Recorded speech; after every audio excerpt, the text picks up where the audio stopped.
नमस्कार दोस्तों, मैं सत्यम मिश्रा आप सभी का टेची लर्नर्स के यूट्यूब चैनल पे स्वागत और अभिनंदन करता हूं। दोस्तों जैसा आप सभी को पता चल गया होगा कि अब जो सीटेट एग्ज़ाम आपका जुलाई में कंडक्ट होने वाला था, वो एग्ज़ाम दोस्तों ऑनलाइन ना होके अब आपका पेपर जो है वो ऑफलाइन मोड पे होने वाला है। ठीक है दोस्तों, तो एक बड़ा परिवर्तन कर सकते हैं और सभी बच्चों का एक ही दिन पेपर होगा दोस्तों। और डेट क्या रखा गया है, 20 अगस्त रखा गया है। तो 20 अगस्त के दिन दोस्तों सभी बच्चों का एक साथ पेपर फर्स्ट और पेपर सेकंड दोस्तों दोनों पेपर कंप्लीट हो जाएगा। ठीक है, चलिए स्टार्ट करते हैं आज की क्लास का। पहला प्रश्न दोस्तों, पर्यावरण अध्ययन से आपके पेपर में 30 नंबर के प्रश्न आते हैं दोस्तों। अब दोस्तों पुराने पैटर्न पे ही प्रश्न आएगा, जैसा आप पहले होता था कि 15 नंबर का पेडोलॉजी होता था और 15 नंबर के आपके तथ्यात्मक बेस्ड दोस्तों प्रश्न आते थे। ठीक है, तो चलिए स्टार्ट करते हैं आज की क्लास का पहला प्रश्न। यहाँ पे आपके सामने पहला प्रश्न है दोस्तों कि निम्नलिखित में से कौन एक जल जनित बीमारी नहीं है।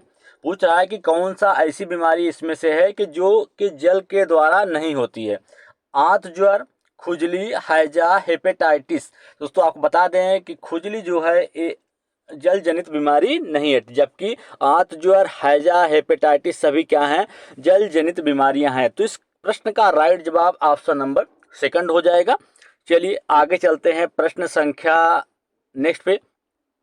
प्रश्न संख्या नेक्स्ट दोस्तों कि तारों का रंग, कह रहा है कि तारों का रंग किस पर निर्भर करता है, उसके तापमान पर, उनके दाब पर, उनकी आयु पर या सौरमंडल से उनकी दूरी पर। तो तारों का रंग दोस्तों किस पर निर्भर करता है, उनके तापमान पर तारों का रंग निर्भर करता है। जो तारे दोस्तों बड़े होते हैं वो गर्म होते हैं, जो छोटे हल्के होते हैं वो क्या होते हैं, ठंडे होते हैं। तो इस प्रश्न का राइट जवाब क्या हो जाएगा, ऑप्शन नंबर फर्स्ट इसका राइट जवाब होगा। चलिए आगे चलते हैं प्रश्न संख्या नेक्स्ट दोस्तों।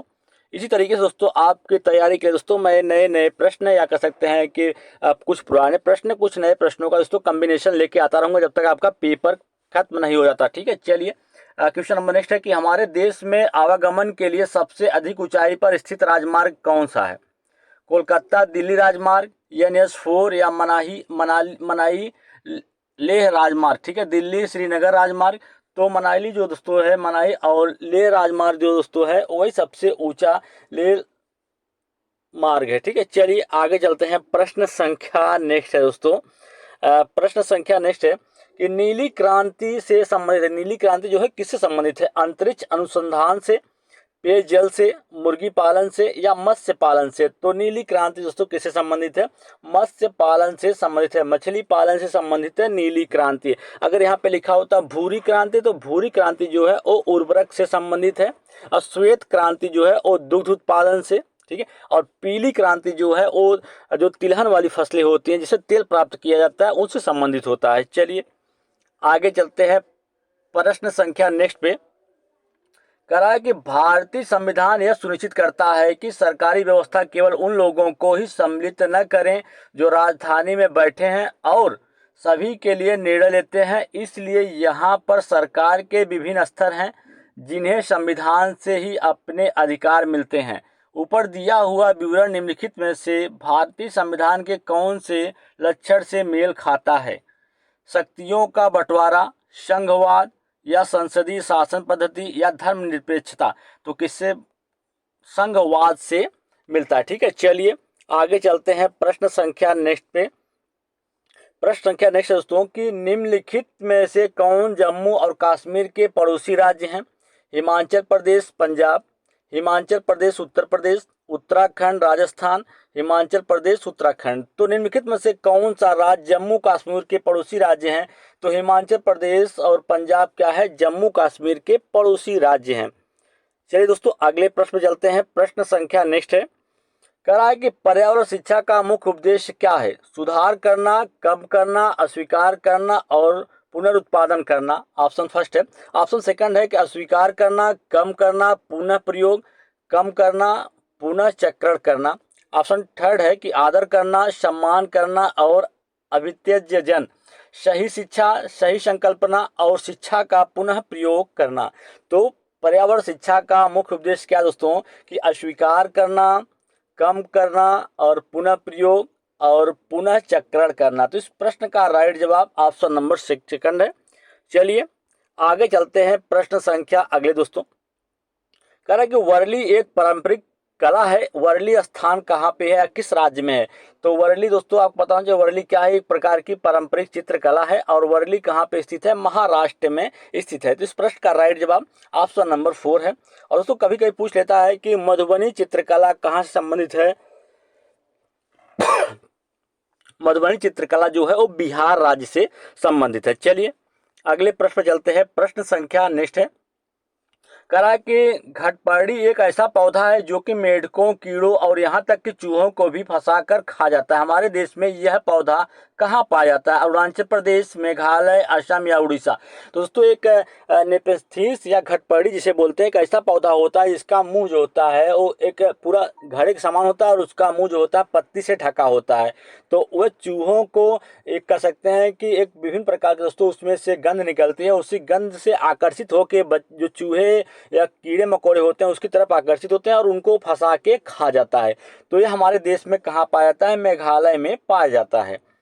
चलिए आगे चलते हैं। प्रश्न संख्या नेक्स्ट देखते हैं दोस्तों, कला की मधुबनी चित्रकला बनाने के लिए कलाकार उपयोग करते हैं विशेष रूप से बनाए गए पोस्टर रंग का, बहुत अच्छी गुणवत्ता के फाइबर रंग, चांदी और सोने को घोल बनाया गया है, चावल के पाउडर का रंगीन घोल। तो मधुबनी चित्रकला जो है बिहार राज्य से संबंधित है। इसमें क्या होता है कि चावल के पाउडर का रंगीन घोल बना के दीवारों पर दोस्तों विभिन्न प्रकार के चित्र बनाए जाते हैं। तो इस प्रश्न का राइट जवाब ऑप्शन नंबर 4 है। चलिए आगे चलते हैं। प्रश्न संख्या नेक्स्ट देखते हैं, कह है कि अधिकतर पेड़ पौधे पाए जाते हैं स्थल मंडल पे, जल मंडल, वायुमंडल, प्रकाश मंडल। तो पेड़ पौधे जो वहीं पे पाए जाएंगे जहाँ पे उनके लिए अनुकूल परिस्थितियाँ या उनके लिए उपयोगी मिट्टी होगी दोस्तों, जिसमें उनकी उपजाऊ क्षमता अधिक होगी, ऐसी जगहों पे पेड़ पौधे अधिक मात्रा में पाए जाते हैं। तो कहाँ पाया जाता है? स्थल मंडल में दोस्तों पेड़ पौधों के सारी भौगोलिक स्थिति मजबूत मौजूद होती है, इस कारण पेड़ पौधे जो है अधिकतर कहाँ पाए जाते हैं? स्थल मंडल में पाए जाते हैं। चलिए आगे चलते हैं। प्रश्न संख्या नेक्स्ट पे, करा कि एक ही फसल को बार बार उगाना और बहुत सारे रसायनों का उपयोग करना मिट्टी को क्या बना देता है? मिट्टी कोई दोस्तों मिट्टी या कह सकते हैं कि जमीन है, इस पे अगर एक ही रसायन का उपयोग करके बार बार एक ही तरह की फसल उगाई जाएगी तो मिट्टी कैसी हो जाएगी? अनउपजाऊ हो जाएगी। इसमें कहने का मतलब है बंजर हो जाएगी, इसमें फिर कुछ कभी कुछ उगा नहीं सकते हैं। तो इस प्रश्न का राइट जवाब ऑप्शन नंबर 2 है।